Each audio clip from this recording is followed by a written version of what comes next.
Hi, you guys. Like, subscribe, and hit that notification button. Let's do this. I wanted to tell you some good news. I have a floor, and I was able to put furniture back in my living room again. I'm going to show you a picture in a minute. It's not done, and I have to still clean up quite a bit, but I'm so happy. I'm starting to feel like a human being, and it's only been 4 hours. Anyway, there's that. But I thought we would open tonight's Real Housewives of Beverly Hills, Season 14, Episode 3, with this little nugget that dropped. There you go. What do you guys think? I still have floorboard on the floor, but that's like a nice, clean part of the house right now. What do you think? Do you like it? Not bad from what you saw last week, right? Good turnaround. So just when we thought we knew everything we needed to know about Simon Schroeder, there's more. Turns out that Teddi Mellencamp's horse trainer that she had an affair with, and she swore up and down she would see him again when his wife caught them together through text message, but she still saw him and kept an emotional relationship going and physical too for a few more months. It turns out there's even more to this man. He's like an onion with so many layers. Well, it turns out that she alleges he was married to another woman, which is why she wants to annul their original wedding, even though now they've had 2 kids together. So he's a bigamist. So Teddi's really picked a winner with this one. I bring this up on tonight's show because, of course, Teddi's Real Housewives of Beverly Hills alumni. And Teddi comes up in tonight's show as a sticky point between Kyle and Dorit. Kyle's like, why didn't you stick up for Teddi Mellencamp at BravoCon when the fans dragged her and said she was boring? And why does Kyle keep pushing Teddi on everybody? And Dorit just kind of shrugged and she said, why didn't you stick up for Teddi? And Dorit's like, so that's why you're mad at me? Because I didn't stick up for Teddi at BravoCon to a fan? And then she was like, look, I didn't want to magnify it. And Kyle's like, you just wanted to have the fans like you and do what they did. And she's like, no, Kyle, that's you. Oh my God, I love it so much. It's so true. Who's the kiss ass now? So then Tamra Judge said, forget Kyle going for Kevin Costner. Teddi Mellencamp should go for Kevin Costner. They would be a great, hookup. And Teddi laughed and posted something like, I'm going to binge watch Yellowstone. But I hate to say it, Kevin Costner's wife, from insiders I know, cheated on him. So I don't think he'd be that down to be dating Teddi. More Kyle's type.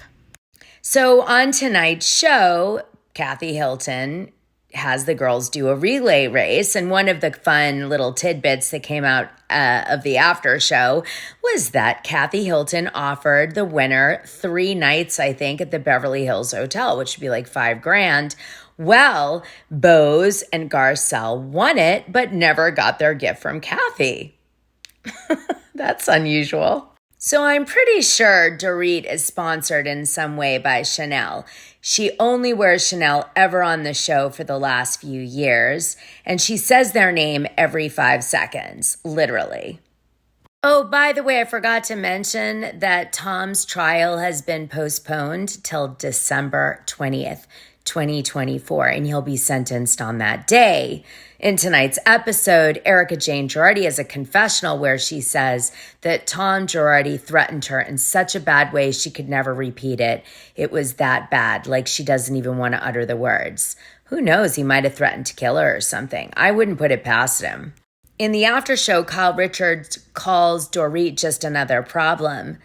I mean, how do these people end up hanging out after this? This is why I would never have been good on the show long term.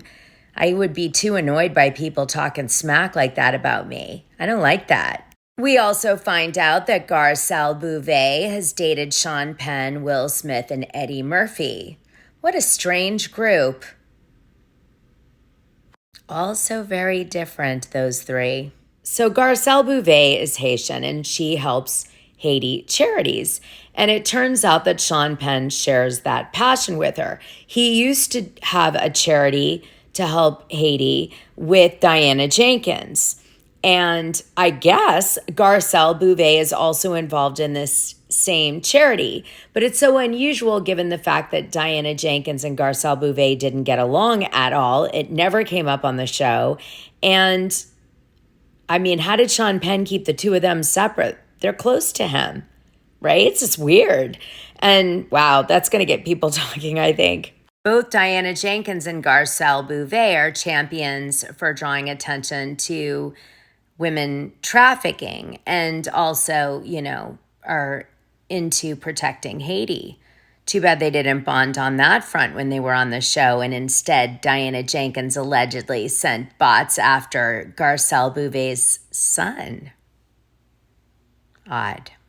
Perhaps there was a secret thing we didn't know about, rivalry between Garcelle and Diana Jenkins that ties back to this Haiti organization. So Kathy Hilton had another kind of promo party at her house, and some of the fans were upset. Like, why are Kyle Richards and Dorit Kemsley going over to Kathy Hilton's house for a party when they're not getting along? And some of the fans got really confused by this. Now, this was a benefit that Kathy held for Animal Haven and Camp Cocker Rescue. And she did this on November 18, 2024 in LA, California. And there you see Dorit and Kyle were there. But they're standing pretty far apart. So maybe, just maybe, it didn't mean as much as the fans thought it did because, maybe they just both went to show support for Kathy and didn't interact that much, but we don't know. Now, this was at that party. It was a Moet Chandon vending machine. And I just wondered, why wasn't it Veuve Clicquot? This is so not on brand for Kathy Hilton. After tonight's episode where she's running around delivering suitcases with invitations in it to her group trip that she's taking everyone 2 hours from LA. And, she seems to be doing the luxury game. And I don't know, Moet Chandon is more of a mimosa champagne. So I was like, what's going on with this? To be fair, my friend Peggy from Real Housewives of Orange County has a way better wine dispenser than this. I would rather go to her party with that wine dispenser than this one. Well, one thing's for sure after watching the after show, as I suspected, Dorit figured out Kyle Richards' formula on the show, and she's not going to play ball anymore because she needs the paycheck and she needs it to continue. And PK's gone. So now we're going to see some real strategy playing. And again, just because you go to a party with Kyle doesn't mean you're best of buds. It's, a town. You have to get along with people to some degree or another. You can be cordial. You don't have to go deep. So again, Dorit seems to be really in the dark about PK. It comes out on tonight's episode that PK has gotten an apartment fully furnished, super nice, and doesn't want Dorit in his business whatsoever going forward. And literally ceases speaking to Dorit after he moves into his apartment, after living in hotels for months, and I guess still communicating with her. But then he was still hiding things. Now I don't think he cares at all. PK is not the only one who's seemingly so happy to get rid of Dorit. Also, Mauricio is happy to get rid of Kyle, it comes out. Kyle seems to be holding on a little bit to Mauricio, but Mauricio's later, he moves into, I forget, it's some 10 million plus apartment or penthouse in this ridiculous building, and he buys all this awesome furniture for it. Kyle thinks he's going to have it staged, which means he might consider coming back, but really Mauricio's planning to stay. He tells her it's for 6 months, but it's obvious he's thinking it's longer. And honestly, I think he's trying to exit the relationship without upsetting Kyle, even though it's kind of Kyle that ends the relationship. So this is a really strange dynamic, but I could totally see it going down. And Kyle's very jealous. And the minute somebody else has her eye on him and gets anywhere with him, it's going to really stir the pot. Defo.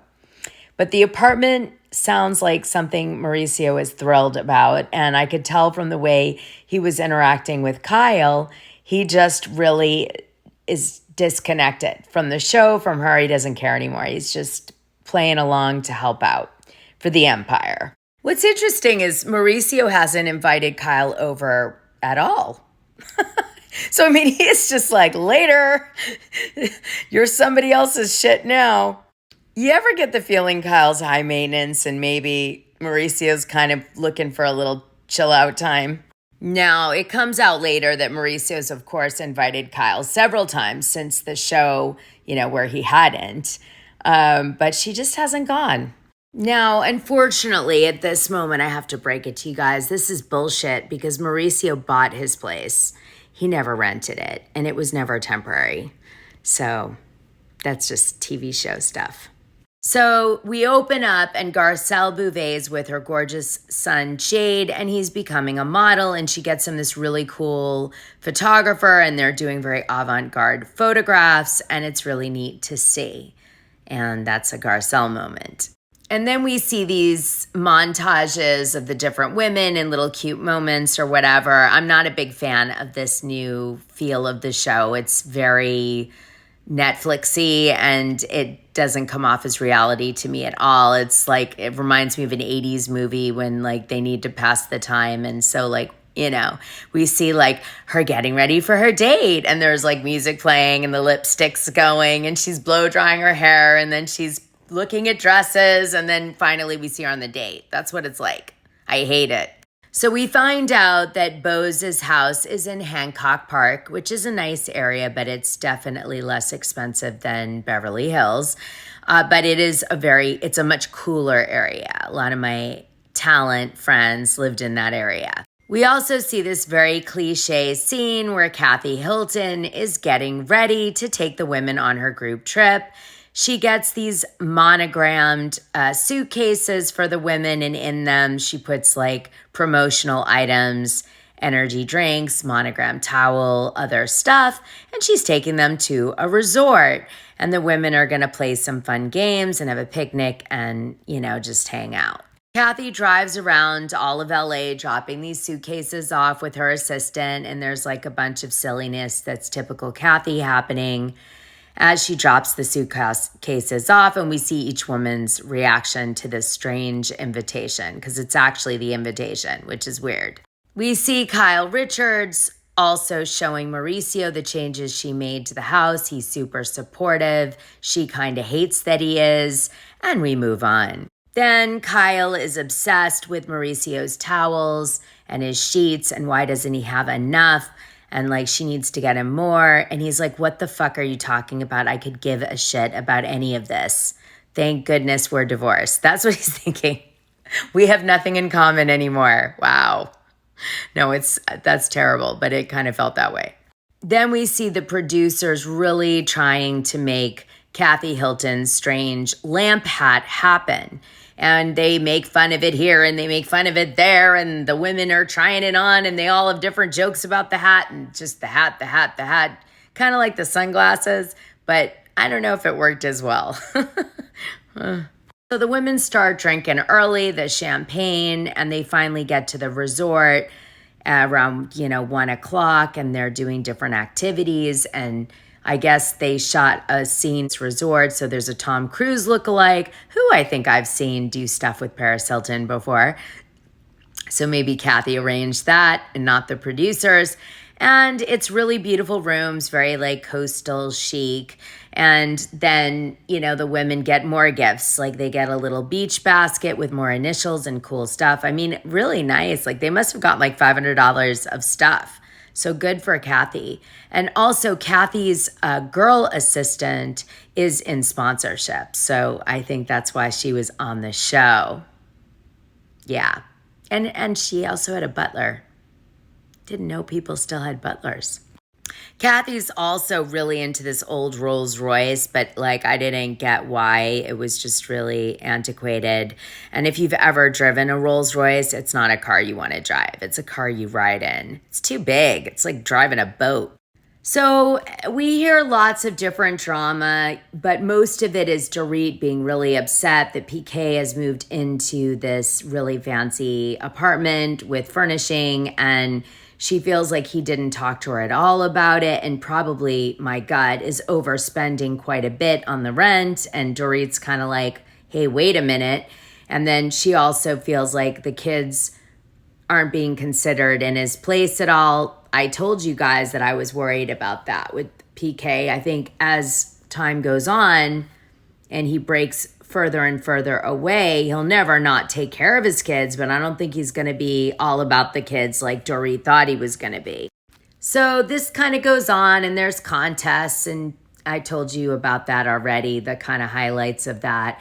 And then we end up going into the evening, and Kathy has like a dinner sort of thing set up. And essentially it's Kyle and Dorit against each other. And this is what we've been waiting for. You know, this is what the group trip is about. And Kyle just keeps trying to use the same tactics with Dorit, which is like I said on last week's recap, 1,000 paper clips. And now it's just, you've destroyed the friendship. And first she's aggressive and then she's the victim. And Dorit is just like, I'm not playing this game anymore. You don't get grace. You've been a shitty friend. I don't care your position on any of this. And I'm just going to tell you how I feel no matter what, because I'm tired of it, because you're not acting like a real friend. You're acting like a TV friend. So if you're going there, then I'm going to play really hardball here. And she just really, does exactly what I said last week, which was makes Kyle have to surrender for once. Now, what's really weird to me is Erika, Kyle, and Dorit being single at the same time should mean that they're going out together and looking for men. But we know that Kyle all this time is being seen with Morgan in the tabloids and with Kesha and all this stuff. So maybe that is another reason they didn't bond so hard on that level, because that's where they should have bonded, right? That's like a huge thing to be the same age and single and looking for guys together in LA, especially if you're all hot and wealthy. Well, anyway, I just hope the show doesn't get faker and faker, because that's going to just make me not like it. I only like this show because it's real. And if it isn't real, then there's better shows to watch. You know what I'm saying? All right, you guys, on that note, I'm going to go to bed. Like, subscribe, and hit the notification button. And I know a bunch of you were worried for me because I got shaded a little bit today, but don't you worry. I'm all good.